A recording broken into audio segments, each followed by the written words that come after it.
We have run one and make it two of these first laps of the 115 will run under yellow that was scored. So the green flag is out and we're underway.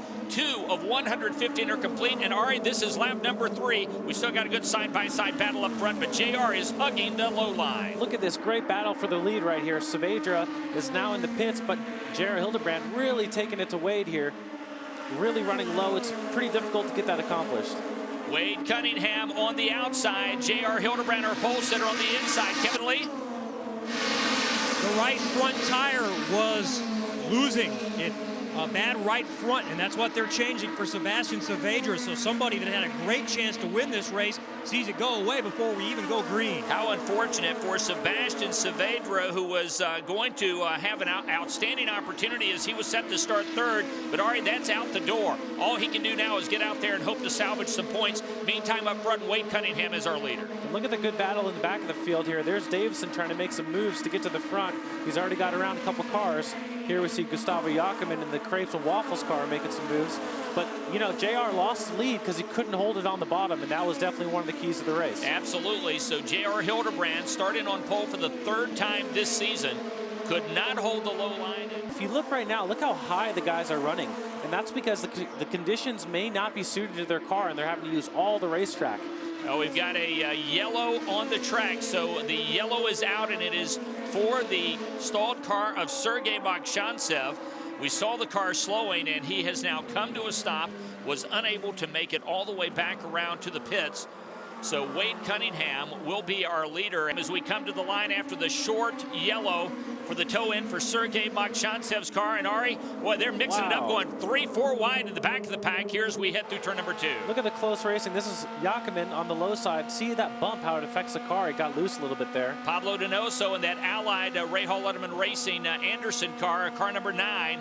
So we watch Jacquemin here as Gustavo battling for position in the back of the pack.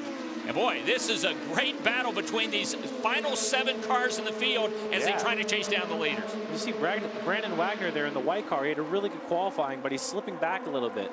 There's the 5 of Romancini. We've talked about Mario Romancini for these last 3 races. And the fact that he's having to start 13th, did not have a good qualifying session at all. He's going to go to the low side of Prindiville here, make a good pass there in turn number 1. Yeah, great pass. He doesn't wash out at all, even though he's behind the Panther car ahead of him. So he's making some moves. So right here at the early stage of the race, with 18 of 115 being shown complete, Romancini, Ari has already picked up 3 spots, working on another one.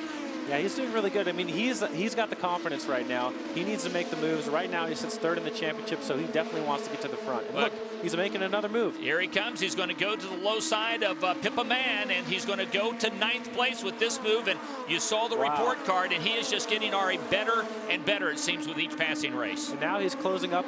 He's closing up onto Charlie Kimball, so he's got some distance here. Let's see if he can close the gap. So we'll keep our eye on Mario Romancini. Let's get an update from pit lane with Kevin Lee.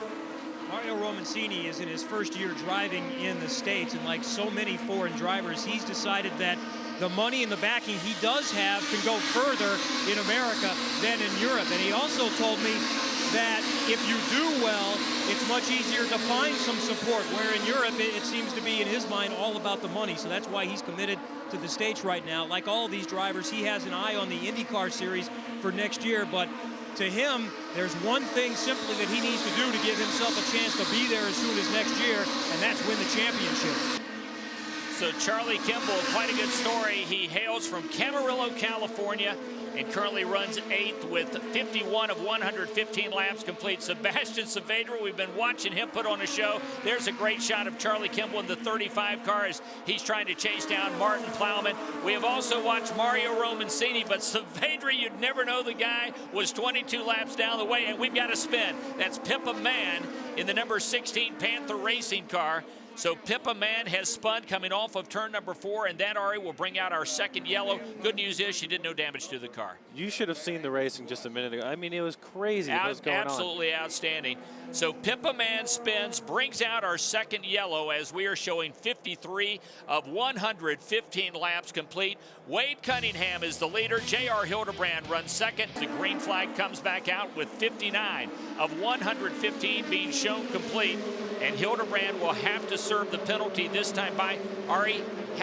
We've got a car in the wall. At least 2 cars have made contact. It looked like Brandon Wagner may have made briefest of contact with Andrew Prendeville, and it pushed Brandon up the track as... you see some damage here on the end fence, and that could have happened before the crash. Okay, 10-4. Yeah, that was going to be kind of a quick deal. We missed the penalty, but... Yeah, boy, he gets a break there, doesn't he? That is a huge break. That's a huge break. He doesn't lose a lap. Back to green flag action. Wade Cunningham, who took the lead on lap number 4 and has led 63 laps, 66 of 115 complete. Daniel Harrington having a great night here, but we're keeping our eye on Mario Romancini in that 5 car. He gets past that in the 27 car. Let's remind everybody that the 27 car is a lap car. Sebastian Saavedra went out early with a right front problem with the suspension. He is 22 laps down. And he's very fast, so if Romancini can hook up with him, maybe they can get around these 2 guys in front of him.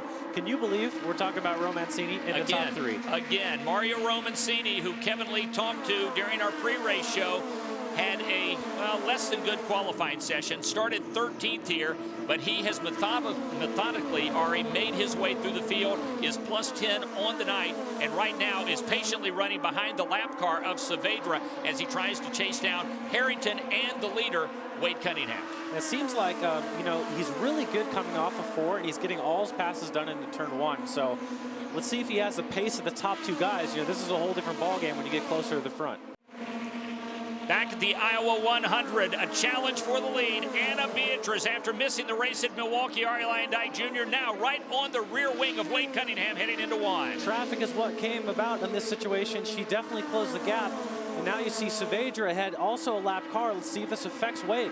Now, let's keep in mind that 11 laps, that's all that remains here at Iowa Speedway. 115 laps make up our 100-mile distance. And Anna Beatriz, boy, she is making a charge, and she is driving like there is no tomorrow right now. Wade Cunningham has led 102 laps here this evening, but here comes Anna. She's really got the momentum out of 2. Saavedra's holding up Wade a little bit. So look at this now. She's definitely really close enough to make a move. Now let's remember Sebastian Saavedra, the lap car, who is 22, making 21 laps down now, as he runs in front of Cunningham, made the pass earlier. She's making the move. Here she goes. Here she comes on the outside, Anna Beatriz, and she will take over the lead, heading to 3 as we work lap 107. Oh, she's got to stay flat here to get it done. She's got to hold him to the bottom. She's got to do that. Anna Beatriz across the line is shown the leader with 107 complete. Oh, they're coming up on traffic and here. They're side by side again. Kevin Lee, we're watching a great battle here as lap traffic will probably be the key. And before Beatriz tried to make this pass, Wade Cunningham was on the radio complaining about Saavedra in the 27. That team thought that he was intentionally going slow to try to hold him up. And here comes the 27 down pit road. Saavedra rolling through the pit lane. Well, that's interesting, considering the fact that we're talking about 2 obviously completely different teams in the 27 of Saavedra. We're talking about teammates here racing each other, Sam Schmidt Motorsports teammates, as Anna Beatriz. And here now, the 11 car trying to get underneath Martin Plowman, and more lap traffic as Romancini is going to try to go to the inside. Oh, and he nearly hit Hinchcliffe. He got so much aero push there trying to go 3 wide, and traffic has played a part. For the third year in a row, make it, after 100 laps, the leader has lost the lead. Yeah, by the way, the answer to our Firestone Indy Lights trivia question, the driver to lead the most laps without winning a race, you told everybody he was running in the top 3. It's Wade Cunningham, and right now he's trying to just hang on to a spot in the top 3 as Anna Beatriz. This could wind up being a great story as Anna missed the race at Milwaukee, came back and is here this weekend in Iowa, simply hoping to have a good enough finish to be able to propel her into the next race. Sam Schmidt's running 1, 2, 3 right now. They are all very hooked up, but Anna had taken advantage of the traffic. Wade is just heartbroken right now. 112 laps now being shown complete for Anna Beatriz, likable young lady from Brazil who Well, everybody on pit lane likes Anna Beatriz. Everyone thinks she's got a great future in IndyCar racing. And here she comes back across the line. 113 laps are complete. The margin just under 0.4 of a second between Beatriz, Cunningham, Hinchcliffe, and Romancini. We've seen a great battle here tonight, Ari. It's all coming down to this lap car. Wade's not giving up, that's for sure. No, it's not. He's not giving up, and there's one lap car ahead. They'll probably reach that car before the finish of the race. White flag is out. Anna Beatriz in the healthy choice machine trying to outrace it. Yellow. We've got a caution. The yellow flag is out as the yellow. Got a car upside down. Oh, she just nearly misses him. My goodness, and that is that Martin Plowman? It's Pippa Mann. No, that is Pippa Mann.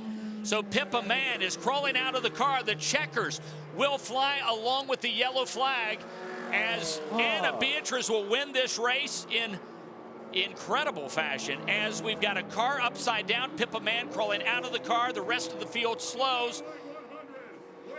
And there is the checkers with the yellow displayed simultaneously.